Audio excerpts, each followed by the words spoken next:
While the foul-mouthed outlaws and frantic shootouts of the Old West are prime subject matter for action games, few titles have saddled up for the ride. 2007's Call of Juarez made a pass at the setting, garnering a middling reception, but now the franchise is back with another tale and a more refined and enjoyable experience.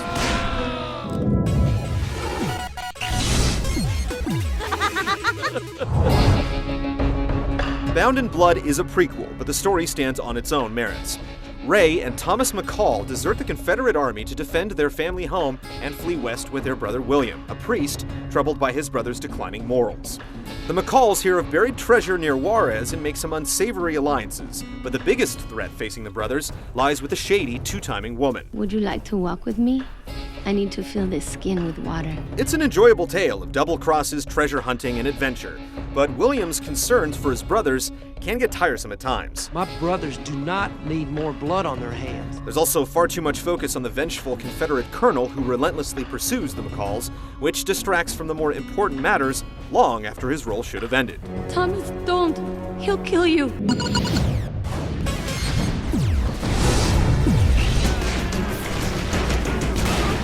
Bound in Blood's single-player adventure lasts through 15 chapters and keeps a varied pace through Civil War battles, back-alley shootouts, and stagecoach chases. Before each level, you choose to play as either the stronger brother Ray or the more agile Thomas, giving you access to unique abilities and slightly different pathways. Most chapters are built around straightforward objectives, with defense and on-rail sections breaking up the standard gunplay.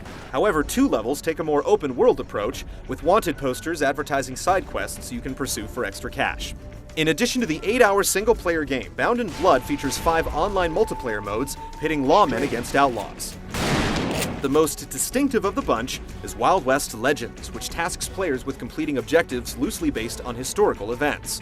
In one scenario, a team of outlaws has to plant dynamite charges to rob a bank, gain access to the stables, and ditch town on horseback. Meanwhile, the lawmen have to do everything they can to hamper them until the timer runs out. Rather than counting raw kills, the game assigns a bounty to each player based on experience and skill level, rewarding players for targeting tougher opponents instead of respawning newcomers. There are 5 different classes to choose from at first, ranging from riflemen, snipers, and bow wielders. As you save up cash, you unlock additional classes, and you can purchase temporary class upgrades if you earn enough dough within a match. Missing from Bound in Blood is any form of co-op play, which is odd since the game often feels like it was designed for the feature. Thomas sometimes needs to lasso his way over a gap to lower a bridge for Ray, or the two might storm through a door together, but there's no opportunity to experience this teamwork with another player. However, there's still plenty to do with the fleshed-out multiplayer mode, and a single-player adventure that's fun to replay as a second character.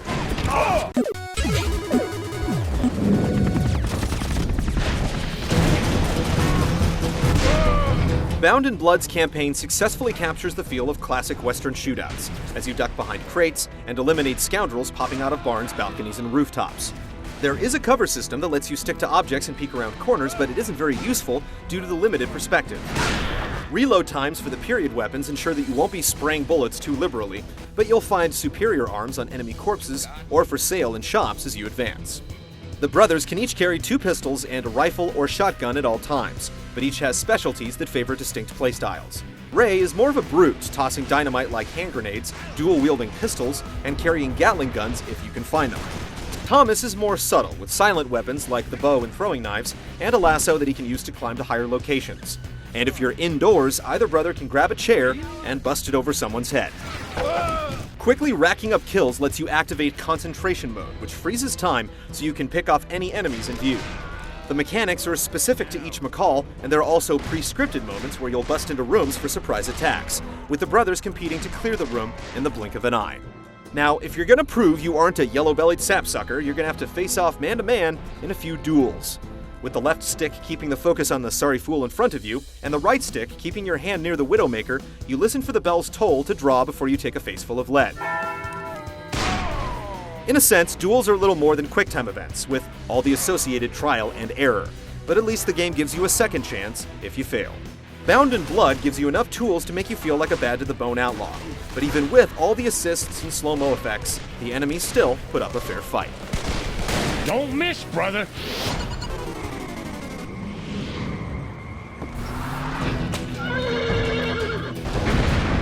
Bound in Blood's presentation is a major case of give and take.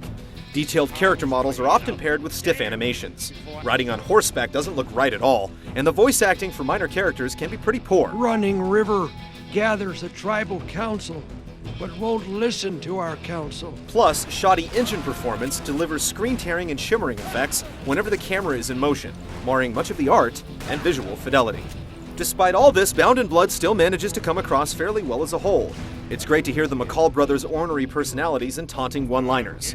There are moments of striking beauty as you travel downstream through Arizona forests or look up from a withering Georgia cornfield.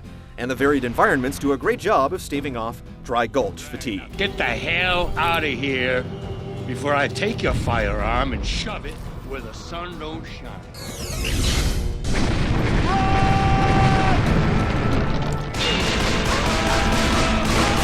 Overall, Call of Juarez Bound in Blood is a big step up from the previous title.